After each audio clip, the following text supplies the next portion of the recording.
देखिए हमारा जो सिद्धांत है वो है प्रयास एवं त्रुटि का सिद्धांत। जैसा कि मैंने आपको बताया ये अधिगम का सिद्धांत है। तो प्रयास एवं त्रुटि का जो सिद्धांत है ये दिया है थांडाइक महोदय ने, यानी एडवर्ड एल थांडाइक जो है ये प्रयास एवं त्रुटि सिद्धांत के प्रतिपादक हैं। इन्होंने अपने सिद्धांत को सिद्ध करने के लिए भूखी बिल्ली पर प्रयोग किया था। आप देख रहे होंगे ये बिल्ली है जो कि भूखी है, ठीक है। तो इन्होंने अपने सिद्धांत को सिद्ध करने के लिए भूखी बिल्ली पर प्रयोग किया था। और थांडाइक महोदय यूएसए के रहने वाले थे, ठीक है। और इन्होंने अपना ये सिद्धांत 1913 में अपनी पुस्तक शिक्षा मनोविज्ञान में दिया था। इनकी पुस्तक थी शिक्षा मनोविज्ञान, जिसमें इन्होंने प्रयास एवं त्रुटि का सिद्धांत दिया था। अपने प्रयोग में इन्होंने भूखी बिल्ली पर प्रयोग किया था, ठीक है। अगला पॉइंट आता है उद्दीपक। उद्दीपक था इनके प्रयोग में मछली या मांस का टुकड़ा। देखिए उद्दीपक क्या होता है। उद्दीपक ऐसी चीज होती है जिसको देखकर कोई भी प्रतिक्रिया करता है। यानी मान लीजिए हम हैं, ठीक है, और हमें भूख लगी है और आपके सामने जो है रसगुल्ले रखे हुए हैं, ठीक है। तो रसगुल्लों को देखकर जो है आप प्रतिक्रिया करेंगे, तो रसगुल्ले क्या हैं आपके लिए? आपके लिए उद्दीपक हैं। उसी प्रकार इनके प्रयोग में भूखी बिल्ली के लिए उद्दीपक क्या होगा? मछली। मैंने बताया है कि उद्दीपक ऐसी चीज होती है जिसको देखकर कोई भी प्रतिक्रिया करता है। तो भूखी बिल्ली मछली को देखकर जो है प्रतिक्रिया करती है, तो इनके सिद्धांत में मछली जो है वो उद्दीपक है, ठीक है। तो देखिए अब जानते हैं इनके प्रयोग के बारे में। देखिए इनके प्रयोग में क्या था। देखिए ये बिल्ली है, बिल्ली जो है भूखी है और ये पिंजरे में बंद है। पिंजरा जो है वो लीवर के दबने से खुलता है और भूखी बिल्ली के सामने उसकी प्रिय मछली को रख दिया गया है, जो कि क्या है? उद्दीपक। उद्दीपक के बारे में हम लोगों ने बात की है अभी। देखिए बिल्ली जो है पिंजरे में बंद थी और पिंजरा जो था वो लीवर के दबने से खुलता था। बिल्ली जो है पिंजरे के अंदर बंद है, ठीक है। उसको भूख लगी है और वो पिंजरे में इधर उधर हाथ पैर मार रही है, दांत से पिंजरे को काट रही है, लेकिन पिंजरा नहीं खुलता है। अचानक उसका पैर जो है लीवर पर पड़ जाता है और पिंजरा खुल जाता है। बिल्ली भागकर जो है मछली को खा लेती है। इस प्रकार जो है बिल्ली को पिंजरे में काफ़ी बार बंद किया गया और जितनी बार भी उसको बंद किया गया वो लीवर पर पैर रखकर बाहर आ जाती, ठीक है, और मछली को खा लेती। यानी देखिए मछली को देखकर जो है बिल्ली अनुक्रिया करती है, यानी इधर उधर पिंजरे में घूमती है क्योंकि उसको भूख लगी हुई है। और जब गेट खुल जाता है तो वो उद्दीपक को खा लेती है। यानी उद्दीपक और अनुक्रिया के बीच जो है संबंध बन जाता है। उद्दीपक और अनुक्रिया के बीच संबंध बन जाता है, इसीलिए इनके सिद्धांत को जो है एसआर थ्योरी भी कहते हैं। यानी थांडाइक महोदय ने जो है भूखी बिल्ली पर प्रयोग किया था और पिंजरे में बंद कर दिया। बिल्ली का पैर जब पिंजरे के लीवर पर पड़ गया तो खुल गया और बिल्ली ने मछली को खा लिया। तो इस प्रकार से जो है इनका प्रयोग होता था। यानी बिल्ली ने जो है धीरे धीरे से गलतियां करके, प्रयास करके जो है सीख लिया पिंजरे को खोलना और मछली को खाना, ठीक है। तो ये प्रयोग होता है इनका। यानी इनका जो सिद्धांत है हमें ये बताता है कि अगर हम बार बार प्रयास करेंगे तो उसमें त्रुटियां होंगी, लेकिन अंत में हम सीख जाएंगे। तो यही होता है इनका सिद्धांत, प्रयास एवं त्रुटि का सिद्धांत, ठीक है। और इनके सिद्धांत के अन्य उपनाम हैं जो कि बहुत ही महत्वपूर्ण हैं।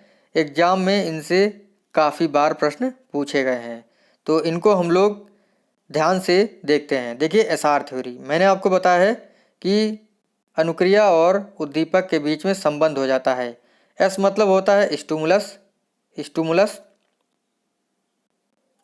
और आर मतलब होता है रिस्पांस।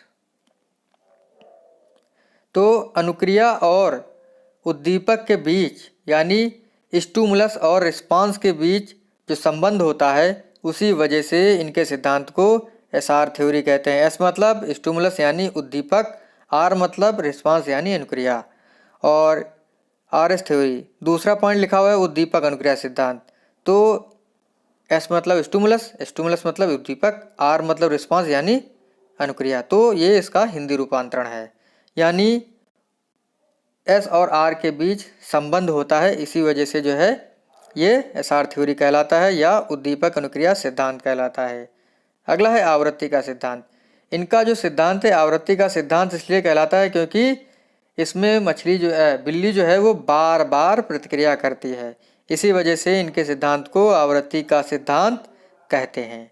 अगला है संबंधवाद का सिद्धांत। संबंधवाद का सिद्धांत क्यों कहते हैं? क्योंकि उद्दीपक और अनुक्रिया के बीच में एक संबंध बनता है, इसी वजह से इनके सिद्धांत को संबंधवाद का सिद्धांत कहा जाता है।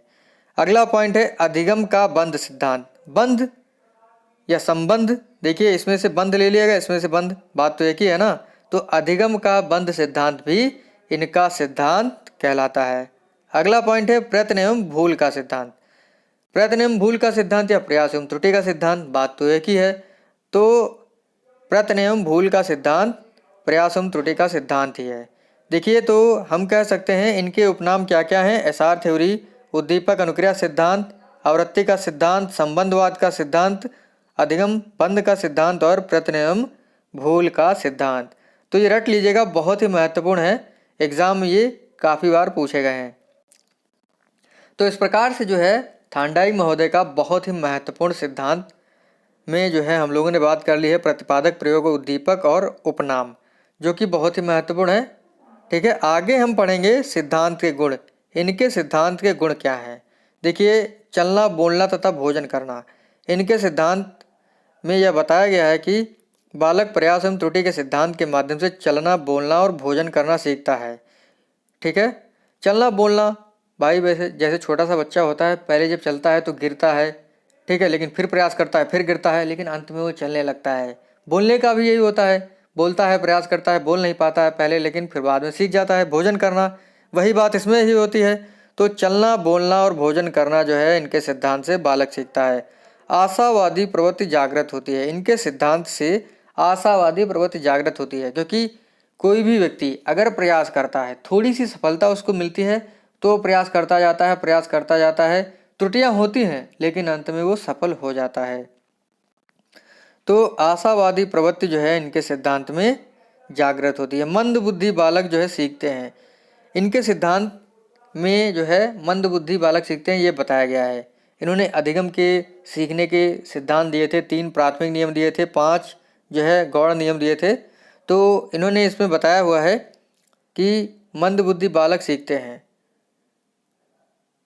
अपने सिद्धांत में बताया कि मंद बुद्धि बालक भी प्रयास एवं त्रुटि के माध्यम से सीखते हैं। धैर्य व परिश्रम का गुण, धैर्य व परिश्रम का गुण तो है ही। देखिए मछली कितनी देर तक जो है बिल्ली जो है कितनी देर तक जो है पिंजड़े में बंद रही, लेकिन अंत में जो है उसे उसके परिश्रम का फल मिल जाता है। यानी ये जो सिद्धांत है ये धैर्य व परिश्रम का गुण विकसित करता है। अगला पॉइंट है गणित, विज्ञान व समाजशास्त्र के लिए उपयोगी। गणित, विज्ञान और समाजशास्त्र के लिए उपयोगी। देखिए गणित में जो कुछ ऐसे सवाल होते हैं जिनको बालक करता है लेकिन नहीं कर पाता है, बार बार ट्राई करता है लेकिन गलतियां होती हैं। ठीक है, गलतियां होने के बावजूद वो ट्राई करता है और अंत में उसे सफलता हासिल हो जाती है। तो इस प्रकार से जो इनका महत्वपूर्ण सिद्धांत है वो समाप्त होता है। सबसे महत्वपूर्ण चीज़ें क्या है मैं आपको बता देता हूँ, क्या क्या पूछा जाता है एग्जाम में। कि प्रयास एवं त्रुटि का सिद्धांत किसने दिया? थांडाइक महोदय ने। थांडाइक ने किस पर प्रयोग किया था? भूखी बिल्ली पर। इनके सिद्धांत में उद्दीपक क्या था? मछली या मांस का टुकड़ा। एग्जाम में या तो आपको मांस का टुकड़ा दिया होगा या तो मछली, ठीक है, दोनों एक ऑप्शन में नहीं दिए होंगे। और इनका जो सिद्धांत था 1913 में दिया गया था, ये याद रखने वाली बात है। इनकी पुस्तक थी शिक्षा मनोविज्ञान, पूछा जाता है एग्जाम में। ठीक है, इनके सिद्धांत में उद्दीपक मछली आपको मैंने बताया है। और उपनाम क्या क्या हैं? एसआर थ्योरी, उद्दीपक अनुक्रिया सिद्धांत, आवृत्ति का सिद्धांत, संबंधवाद का सिद्धांत, अधिगम का बंध सिद्धांत, प्रयत्न एवं भूल का सिद्धांत। ये चीज़ें आपको मुँह जवानी रटी होनी चाहिए, रट लीजिएगा। तो थैंक यू दोस्तों, यहाँ पर मेरा वीडियो समाप्त होता है। अगर आपको वीडियो अच्छा लगा हो तो लाइक करिएगा, शेयर करिएगा और कमेंट करके बताइएगा कि आपको वीडियो कैसा लगा। इसी प्रकार से आपको सिद्धांतों पर आधारित महत्वपूर्ण वीडियो मिलते रहेंगे।